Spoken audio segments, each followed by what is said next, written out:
Hai guys, kembali lagi bersama gua di Saka Hayang Review. By the way, apa kabar kalian semua? Semoga baik-baik aja ya. Pada kesempatan kali ini, kembali Saka yang akan mereview sekaligus membahas sebuah film yang legend banget di masanya dan pasti beberapa dari kalian pernah mendengar atau pernah menontonnya. Ya, film ini berjudul Lake Placid 1999. Tapi jangan salah, film monster ini termasuk ke dalam film paling niat sama seperti film Jurassic Park jadul. Karena kita tahu film-film monster setelahnya atau bahkan sequelnya sendiri tidak mampu menyaingi kengerian film pertamanya ini. Film ini bercerita tentang seekor buaya monster terbesar yang menghuni sebuah danau yang tenang dan terpencil dan menjadi teror paling mengerikan untuk setiap pengunjung di tempat itu. Baiklah, daripada kelamaan, mari kita langsung saja ke pembahasan kita. Dan jika kalian suka dengan channel ini, silahkan subscribe aja, biar nggak ketinggalan video-video menarik lainnya. Film ini diawali dengan diperlihatkannya sebuah danau yang begitu tenang dan berair hijau bernama Lake Placid. Terlihat dua orang petugas sedang berada di atas perahu. Mereka bertugas untuk menandai berang-berang yang hidup di danau itu. Mungkin untuk keperluan konservasi, dan salah satu dari mereka pun turun untuk menyelam ke dasar danau. Terlihat air yang begitu gelap dan berwarna hijau menjadi pemandangan penyelam tersebut. Hingga tiba-tiba ia pun menemukan sebuah lubang yang diduga adalah sarang berang-berang. Namun seketika ia kaget karena ada pergerakan aneh di dalam air dan ternyata itu hanyalah kuya batok alias kura-kura danau. Ia pun tampak lega dan kembali mencari ke dalam sarang berang-berang tersebut. Hingga tiba-tiba ketika teman polisinya sedang santuy makan di atas perahu, terjadilah kejadian yang mengerikan.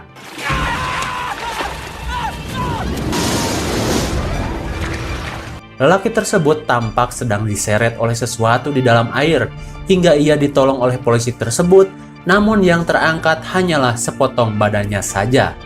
Mengerikan sekali, dan ia pun mati seketika. Kemudian scene beralih ke kota, tepatnya di kota New York. Terlihat seorang ahli fosil purba bernama Kelly yang juga bekerja di sebuah museum. Dimintai tugas untuk pergi ke kampung untuk meneliti temuan sebuah gigi besar aneh yang menancap di badan korban tadi. Karena mereka curiga itu bukan gigi hewan biasa, bisa jadi itu adalah gigi hewan purba. Awalnya ia menolak karena terlihat si Kelly emang tipe cewek rumahan yang paling anti kalau disuruh ke lapangan, apalagi ke kampung. Namun ia tidak bisa melawan atasannya dan dikirimlah dirinya ke kampung tersebut. Singkat waktu, sesampainya di sana ia pun bertemu dengan polisi gendut yang bernama Hank. Ia pun diarahkan ke kamar mayat. Terlihat si Kelly udah jiper duluan sebelum masuk. Namun ia sangat penasaran dan memberanikan diri untuk masuk. Terlihat potongan gigi dari makhluk tersebut memang sangat berbeda dari gigi hewan buas yang biasanya. Dan Kelly pun nekat untuk melihat mayat tersebut dan ia pun kaget ketika melihat mayat itu cuman setengah badan saja. Singkat waktu, ia pun kini diajak Hank untuk pergi ke danau tersebut guna menyelidiki lebih lanjut tentang kasus ini. Hank pun membawa senjata untuk berjaga-jaga karena ia tidak tahu makhluk apa yang akan mereka hadapi. Dan si Kelly masih dengan senjata kesayangannya yaitu semprotan nyamuk. Mereka ke sana dengan ditemani seorang sheriff lain bernama Jack dan sepertinya mereka merahasiakan kejadian tersebut kepada publik sebelum tahu apa yang ada di sana. Terlihat ketika seorang kembang desa menanyai mereka tentang kasus itu, mereka memilih untuk diam dan melihat gubai-geboi wanita tersebut. Singkat cerita, mereka pun sampai di danau itu. Mereka pun mengunjungi rumah satu-satunya di pinggir danau milik seorang nenek tua. Mereka pun bertanya-tanya seputar kejadian tersebut, namun si nenek itu tidak tahu apa-apa. Hingga mereka menanyakan kemana suami si nenek, ia pun menjawab, suamiku sudah mati kecemplung di danau. Memang perkataan nenek itu sedikit membingungkan, dan mereka pun pergi dan memutuskan untuk berkemah di pinggir danau. Namun di tengah perjalanan, si Hank menemukan ada kepala hewan yang mengambang di air. Ia pun mengangkatnya dan mengagetkan semuanya, hingga si Kelly marah-marah, dan mereka pun sampai keheranan makhluk apa yang memangsa korbannya sampai begini. Hingga sampailah mereka di perkemahan dan tiba-tiba datanglah seorang yang menggunakan helikopter dan sepertinya si Kelly tahu orang itu siapa. Ternyata itu adalah Hector, seorang pecinta buaya profesional.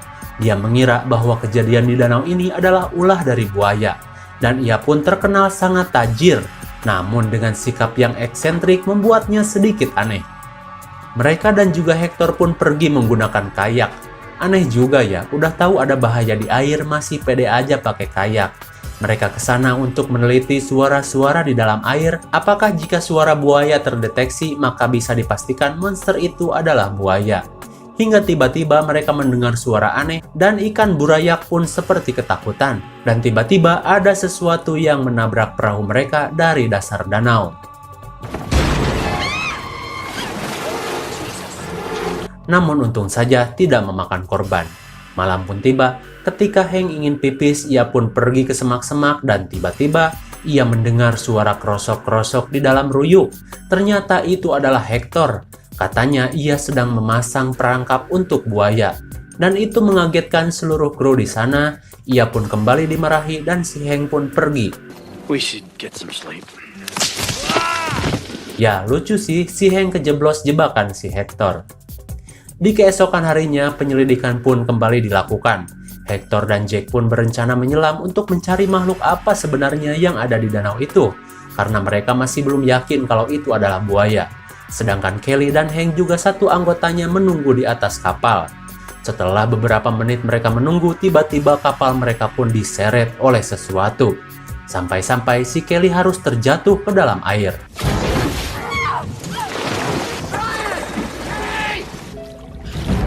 Dan mereka pun memotong tali jangkarnya dan segera menghidupkan kapal karena terlihat pergerakan aneh yang akan menyergap si Kelly.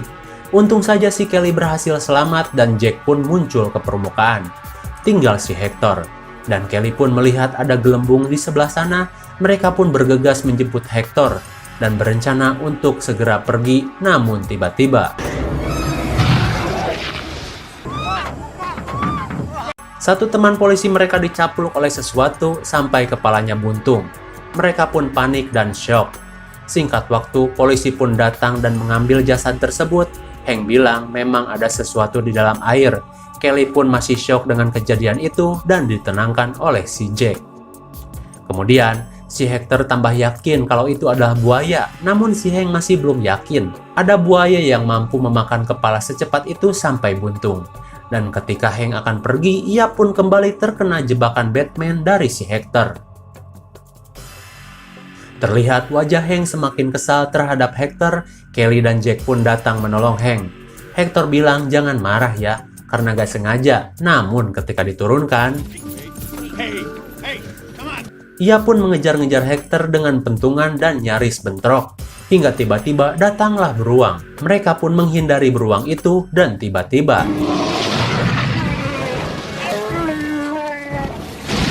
terlihat buaya yang begitu besar memangsa beruang dengan ukuran segede gaban. Jelas itu bukan buaya biasa, dan dari sini si Hank sudah percaya kalau itu memang buaya.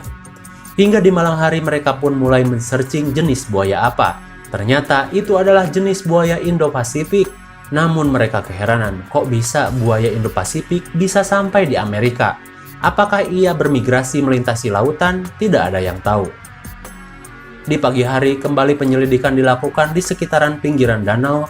Kelly, Jack, dan Hank pun pergi berjalan kaki. Sedangkan si Hector pergi naik heli bersama Polwan Seksoy mencari keberadaan sarang dari buaya tersebut.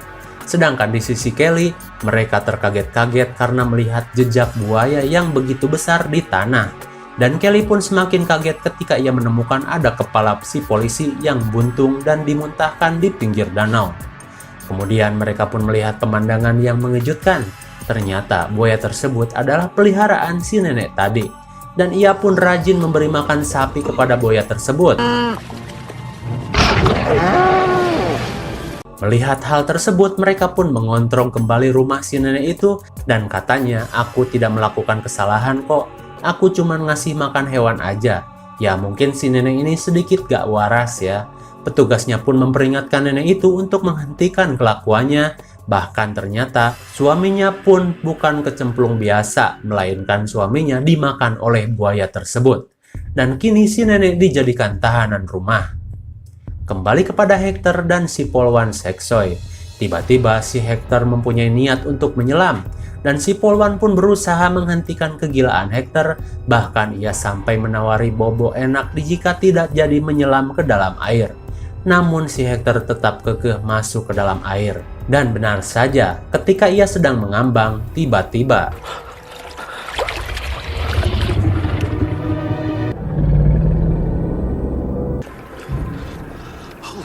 terlihat buaya yang begitu besar berada di hadapannya. Bisa bayangin gak buaya segede gitu berada di depan Komok? Ia pun berenang secara perlahan menuju heli, kemudian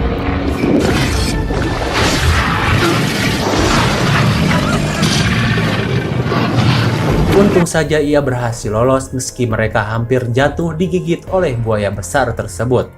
Di malam harinya mereka pun mendapat kabar bahwa dinas kehewanan akan segera datang ke tempat ini.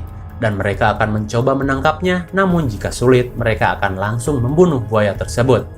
Namun si Hector yang juga pecinta buaya, pengen nih buaya jangan dibunuh, karena amat sangat langka buaya segede tronton masih hidup di zaman sekarang. Dan pernyataan Hector pun diperkuat oleh Kelly. Hank dan Jack pun menurutinya hanya untuk satu kali percobaan saja. Dan jika sulit, mau tidak mau senjata peledak Hank akan digunakan. Lantas mereka pun menggunakan sapi dari si nenek untuk memancing buaya tersebut, meski si nenek nggak ridho, tapi bodoh amat. Mereka pun bersiap-siap, terlihat sapi itu mulai kukucuprakan di air untuk memancing buaya tersebut, namun sampai malam tiba, buaya itu pun belum muncul. Hingga sapinya udah ripuh dan kewalahan, namun tiba-tiba Hector melihat ada pergerakan di dalam radar. Dia yakin kalau itu adalah buayanya. Dan terlihat buaya segede tronton pun datang menghampiri sapi itu, dan tiba-tiba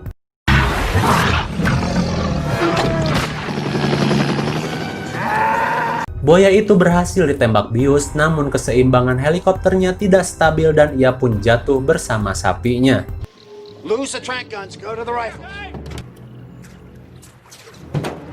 Untung saja si Hector masih bisa selamat. Mereka pun kehilangan jejak dari buaya tersebut dan tiba-tiba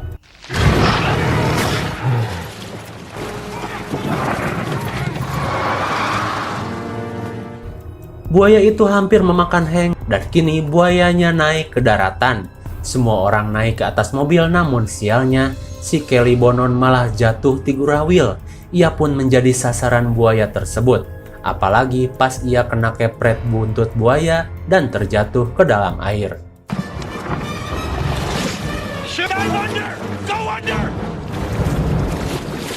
Hector pun menyuruh Kelly naik ke atas helikopter dan ia pun dikejar buaya tersebut.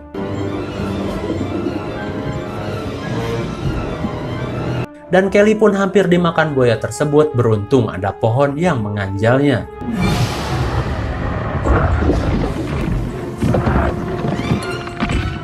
Kelly pun berhasil naik ke atas heli dan tiba-tiba dari belakang buaya itu datang dan menerobos lewat pintu heli sampai stuck dan terjebak. Akhirnya, buaya tersebut lumpuh karena biusanya sudah bereaksi dan ia pun terjebak di bangkai helikopter. Semua teratasi, namun tiba-tiba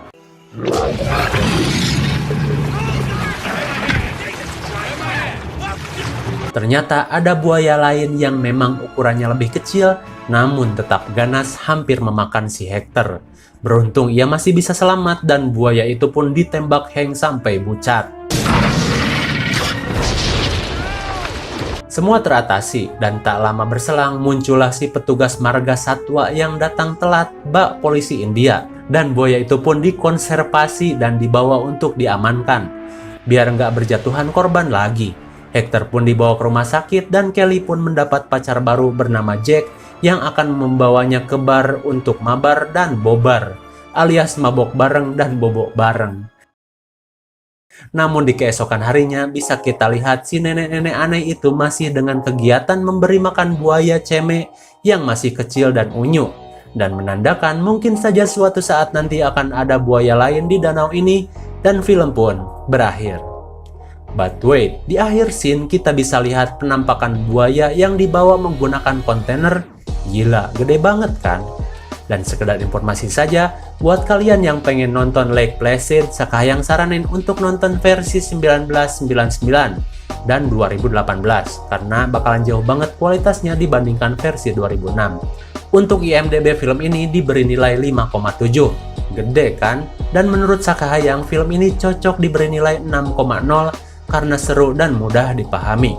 Mungkin segini saja review dan penjelasan film Lake Placid 1999. Jangan lupa like, share, dan subscribe supaya kalian tidak ketinggalan jika ada video baru dari Sakahayang. Thanks for watching and see you on next video. Bye-bye.